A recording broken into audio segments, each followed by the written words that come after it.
Hi, everyone. Welcome to the Emergence Podcast, where art meets humanity and science meets quantum physics. I'm Alice, your host, joined by my co host, Mark, a physician and author of House of Giral. In this inaugural episode, we explore how Bayer's theorem, quantum entanglement, and AI logic intersect with a paradoxical world of Alice in Wonderland.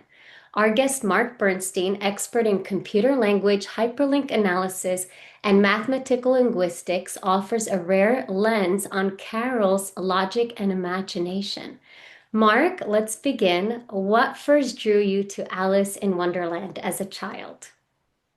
Well, I mean, aside from everyone knows Alice, uh, when my father went off to the Second World War, he jettisoned some regulation materials to take a few books with him to the Philippines. One was Notes from Underground.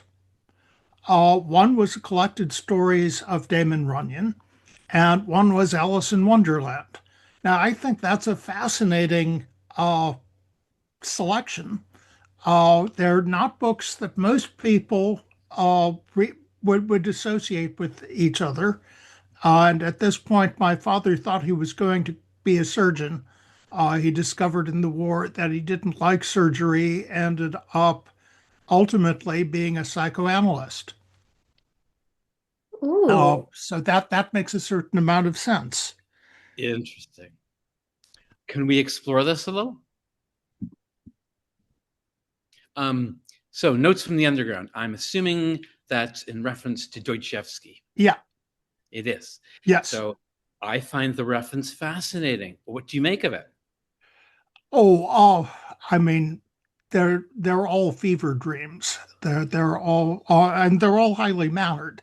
They're all reinterpreting uh, the world that we know in a way that purports to be just the way things really are. Uh, Not imagined, not heightened, simply the way things are that most of the time we refuse to see.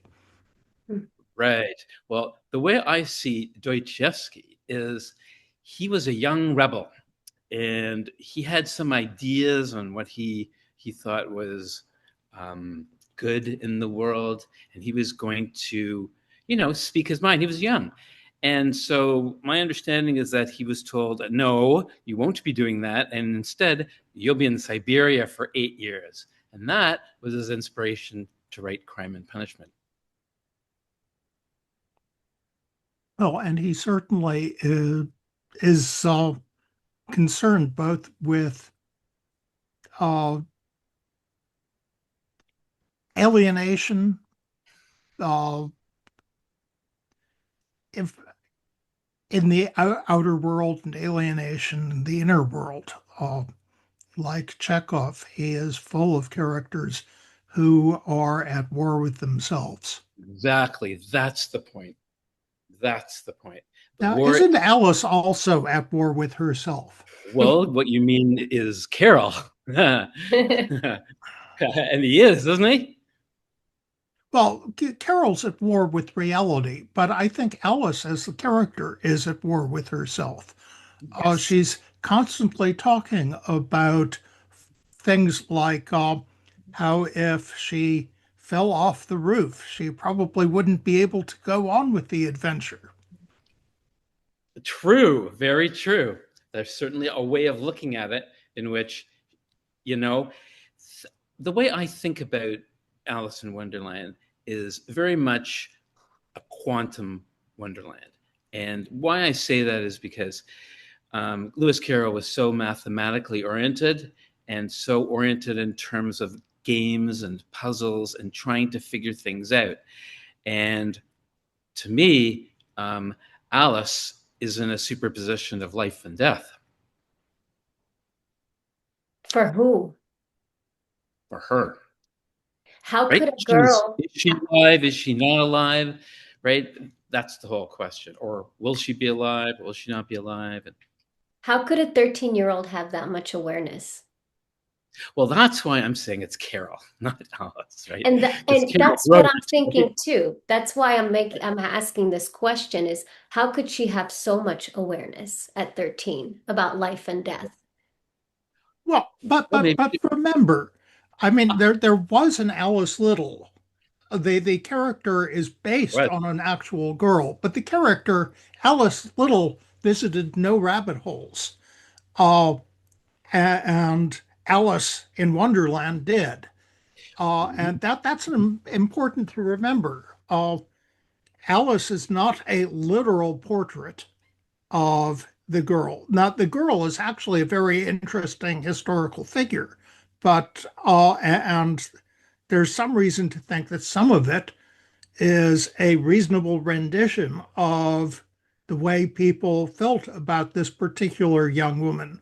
But of course, the character is not the girl any more than the fellow on the stage dressed in black is the Prince of Denmark. Well, I don't think anything really is exactly what it appears to be in this novel. So just take the rabbit hole, for instance, from the picture in chapter 1. You don't see it. It's not there. It's not portrayed in any way. And the rabbits wait. And what we're talking about is black hole. Okay, you started by discussing science meeting quantum physics. I've always thought that quantum mechanics was a part of science. Well, how can it meet itself? Yes, it's more art meets science, more storytelling meets like subjectivity meets objectivity is more of what it's about. And if you want just a quick introduction to emergence, really, it's if you want to look at Alice in Wonderland, what we have here is 180 years of emergence, because what Lewis is talking about is now the reality of quantum physics. And so he's got 180 years. This is someone who knew nothing about particle physics. I mean, Niels Bohr wasn't his atomic model wasn't even there yet. Einstein hadn't come up with his relativity. Dirac and Feynman hadn't come up with their quantum electrodynamics. None of that had happened. It's all emergence. It's all what's happened in the last 180 years. Yet he describes this world exactly the way it is. That's the way mathematics has developed it, and that's the closest thing we got to objective reality. Would you agree with that? Um, you had me until we got to the closest thing to objective reality. I'm not Mhm. sure. As a publisher, people sometimes complain that we have narrow economic and capitalist interests. And my rejoinder has always been yes, because there is nothing outside the economy. You cannot stand outside capitalism and look at it from a distant hill. There is no hill that distant. And I'm not sure that we cannot make a similar argument about reality. Meaning that reality is subjective? Well, our perceptions, by definition, are subjective. And perception is all we've got. Exactly. That's the point. But quantum physics shows us that it's subjectivity. That's what it shows us. Because when we measure something, right, we are changing that. Whatever it is that we're measuring, we change it by our measurement. In other words, how do we measure light? Well, we send light to measure light, and that changes it. And then it has to be interpreted subjectively. All quantum physics is saying is that subjectivity is correct. Subjectivity is Correct. correct. It is the way the world works. And without it, there's nothing. Yet, I think almost all scientists will agree that there is a existing objective reality that proceeds to unfold according to natural laws that are usually simple and parsimonious, whether we're watching or not. Mm-hmm, mm-hmm. But they'd never be recorded. It's like the sound in the desert that nobody hears because nobody's there. Right, But but what we want to know a lot more about what you give to this, mhm. because the way things are now is very different from the way things were, when Alice was written 180 years ago. And how do you see the language that's being used in chat GPT and languages that are being used in computer science and the way that the culture is going? How do you feel that relates to Alice in Wonderland? That's an interesting question. One of the innovations that's often laid at Carroll's doorstep is that he was one of the first to recognize the value of play. And there is funny writing going back at least to Plautus, but strictly playful writing, silliness, and uh, absurdity for its own sake, rather than as a commentary on someone's politics, is a new thing. And this was part of, or possibly kicked off, the Victorian concern with fencing off a part of people's lives as a specific childhood, a time for children to be children, as opposed to a previous view which just viewed them as immature people who had to be fattened up and nurtured so they could be useful laborers like everyone else.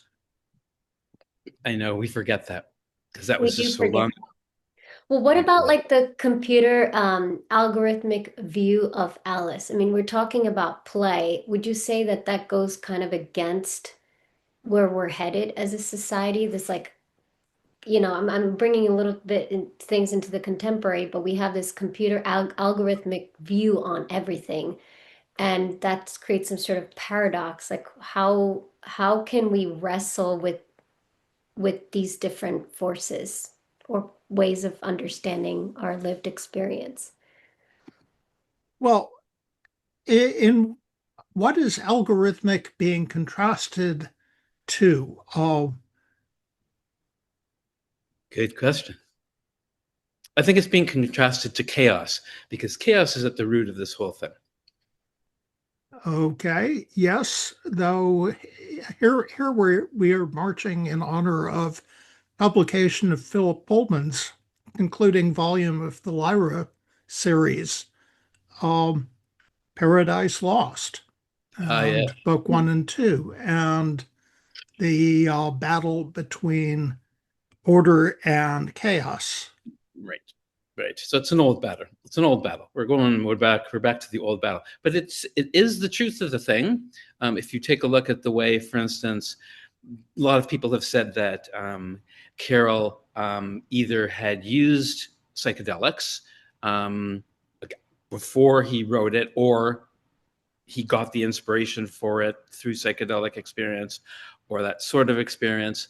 And that is completely consistent with an entropic mind, right? Or like in contemporary, like neural language, chaos. Hmm. What is an entropic mind? Well, entropy is this idea of disorder or darkness or chaos, right? And so when someone uses psychedelics, they've done like neuroimaging studies and they've shown that, it opens up the mind. Well, it opens it up to what? Well, it opens it up to chaos, right? It's just massive chaos. And so, in the end, ego can be dissolved under this chaos, and then we can get a different view of the thing. Okay. Um, Too much order needs chaos. Of course, works the other way too. Too much chaos needs order, right? But there has to be a balance. But it seems as our society is moving more and more towards automatic sort of, algorithmic, AI generated, all I can say is statistical average. okay. Uh, I want to push back on that a little bit. Great. For Lewis Carroll, for example, anything you talk to is human-like. If you are on the road and meet a smile and it talks to you, its experience and abilities and reasoning and uh, subjectivity are all assumed to be human. Now you can pick up your phone or open a window on your computer and have a discussion with something which is not human. Okay, it may in fact be quite fallible. It may be dishonest and lazy and sycophantic, but it's absolutely not a person. And that's fascinating. This It is is. something we've been talking about for literally a couple of thousand years. Both the Greeks and the Norse were absolutely fascinated by the idea of automata. And here we have it. Now, we seem to be using it, or at least thinking of it, chiefly as a way to avoid doing our homework. And that's very unfortunate. But there's lots of good things you can certainly do with these AIs, and perhaps we can make them a little bit more industrious and a little bit more honest in time. I love that. That's great. I'm going to phrase this. You go ahead, Alice. Let me think. I want to think about how I want to phrase this next question. Okay. Bayer's theorem. I know we were mentioning that about Bayer's theorem. What can we say about that and how it relates to Alice? Maybe if one of you want to describe what Bayer's theorem is for the We're audience. we're talking about Bayes' probability theorem. Yeah. Yes. Yeah, sorry,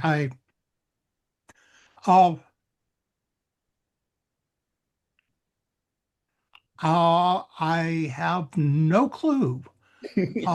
I don't see. I mean, there probably is a known background here that I just don't remember. It's been a lot of years since I read the annotated Alice.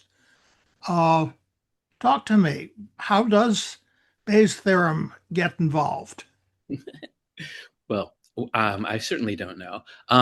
But I can say a couple things. I can say that um, the difference between the world that we see and the quantum world is that we can somewhat control the world we see. We can somewhat predict future events from past events and present events. That's not possible in the quantum world. There's no predictive value whatsoever. So the question comes up about Bayes' theorem. Bayes' theorem says the past does have value. In fact, we can update the past with the present, and it can be predictive of the future. And so it absolutely works this way in medicine. In fact, this is the way differential diagnosis works. You come up with an idea. This guy has symptoms of something you think may be TB, right? Then you add in a test, and if that test it suggests that he has TB, then you have a greater likelihood than he does. It doesn't seem to work in the quantum world, and it doesn't seem to work in the world of Alice either. Well, it does sometimes work for Alice. Alice does a nice empirical bit with the mushroom where she uh, titrates the amount of biggering and smallering that she is going to experience by varying the dosage. And and I'm not sure that there is no ability to predict in the quantum realm. You Yeah, can well, let's certainly predict probabilities, and that's all you can predict with Bayes anyway. That's true. That's very true. You can. There is a okay. The probably that's the problem is that with Bayes theorem, it's a binary probability. Like it's either yes or no. It's either true or false, right? And with that, you can do some predicting. But once you bring in like more than two bodies, like three body problem, then you've got problems, right? Like you can hardly predict anything, right? As for example, the Netflix series Three Body Problem, right? It stems from this idea that like you have the Earth and you got the Moon. Well, you can predict something about the orbits of the Moon if you know the orbit of the Earth, but once you throw in the Sun, then that changes things, and you can't predict anything, right? But you're right, and so I like the way you say that and the way you've interpreted it.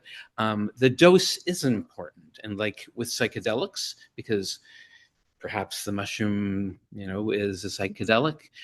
Dose is extremely important, as is, set and setting. So yeah, so I like that. That's a really good interpretation.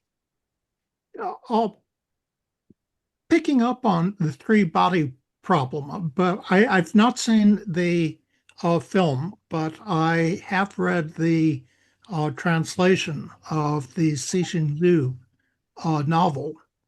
And it's a very interesting piece, in some ways, a very daring piece of, among other things, criticism of modern history of China, uh, and especially the Cultural Revolution. And in a sense, a lot of what Carroll is playing with is, in fact, both society and especially the aristocracy, um, and the governance of empire, which at that point was pretty much governance of the world, at least seen from the position of a Oxbridge Don. Yes, for sure. I mean, I don't think you can interpret Alice, I mean, taking it out of context. And I mean, his father was, um, a minister of the church. He was a very religious Christian, and they grew up in a Victorian world. And so I think, I mean, that's absolutely true. And a lot of Alice, you can see, is just, you know, defiance of a child against, all these things that she's told she has to do Which is, I and guess, escaping. which is also, I guess, like um, the adult person's defiance against society. I mean, it mirrors the defiance of a child against, you know, the duties of being a child and doing chores and not being able to play, but that mirrors what adults feel too. And what would you say is, for you, Mark Bernstein, what would you say would be your um, the most magical insight that you have from Alice in Wonderland? Or, and maybe you had this conversation with your father. What continues to surprise you about this book? Oh,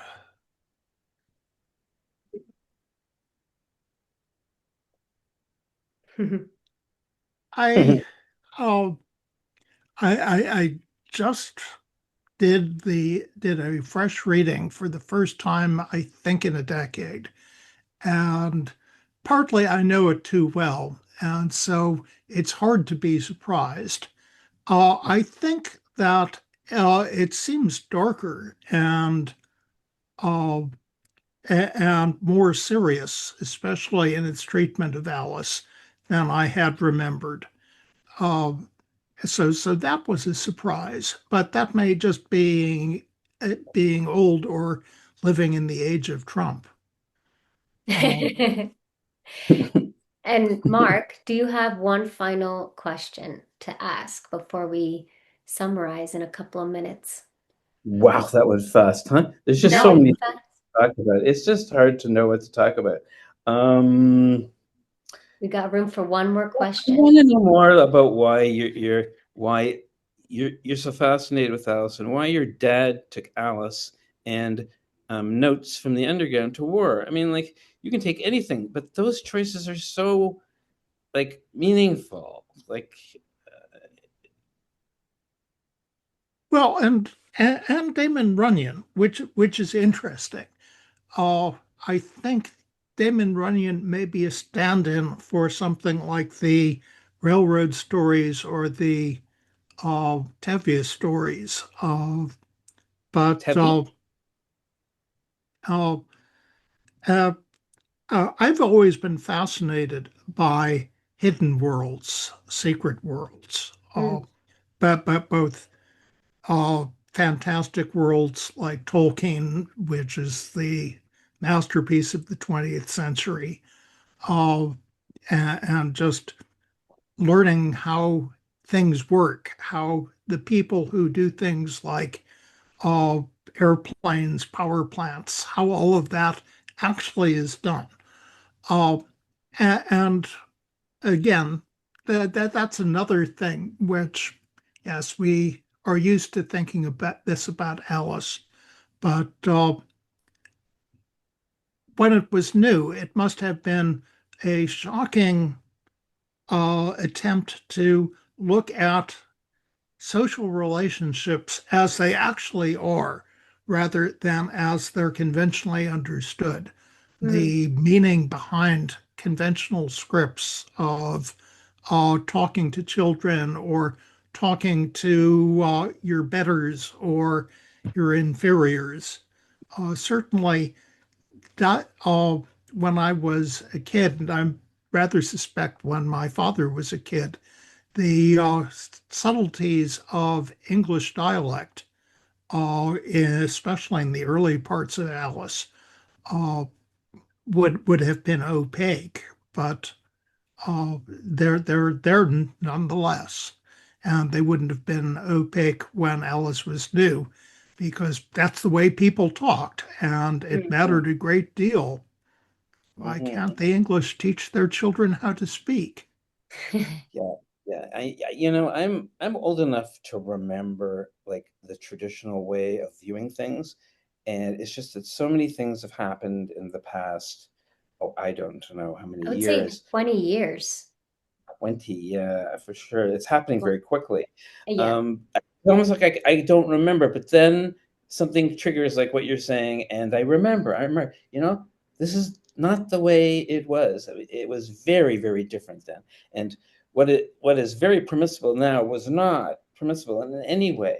And it was really so unconventional to go against this, especially publicly, like to take a chance and I mean, he used a synonym like in his name. He used Lewis Carroll.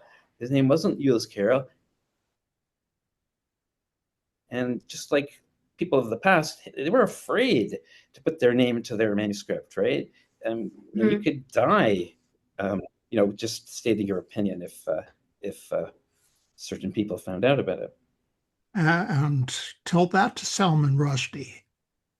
Yeah, exactly, exactly.